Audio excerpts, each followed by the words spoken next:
খতনা করাইছি। চিতো না আমি ব্যাপারটা বুঝে বলতেছি। বাবা আসলে কি পিঁপড়া কামড় দেয়? আরে না বাবা, পিঁপড়ার কামড়ের চেয়েও কম ব্যথা। I can do anything and it's my new mission. হুকুমটা না বলি শোনো, থাকবে না আর কষ্ট কোনো, যদি যত্ন করে খতনা করতেই পারো। ইয়ামিনের বাবা, ইয়ামিনকে শক্ত করে ধরেন। আম্মু একদম তাকাবে না যখন আমি নুকে থাকবো। তোমার নাম কি? আমি জম্বি। ইনজেকশন দেন। আরে বাবা, ইনজেকশন দিমু না, এই করাটা দেখতেছো না, এটা দিয়ে টুকুস। এই দাঁড়া ইয়ামিন, দাঁড়া।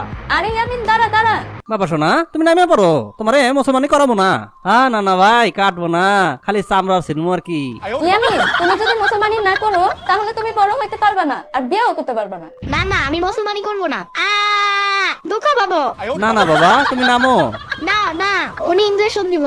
এই না তুমি তোমার টুনটুনি কাটো, যাও, আমারটা ধরবে না। না বাবা, উনি ওনারটা কাটছে। না বাবা আমি কাটবো না, তোমারটা কাটাও, যাও। আরে কি বলো ইয়ামিন, আমি তো আমারটা কাটছি। না তুমি আবার কাটো। এই ইয়ামিন, তোমাকে নামতে বলছি না, তুমি নামো। আরে সম্পার বাচ্চা, তোমার যদি এত তাড়া থাকে তাহলে তোমারটা কাটাও, যাও। না ভাই, আমি তোমার লগে লগে যেটা কমু তুমিও সেটা কইবা। না আমি বলতে পারবো না। বলো 1 2 3.5। 1 2 3.5। পক্ষীর মাথা গেল ময়মন।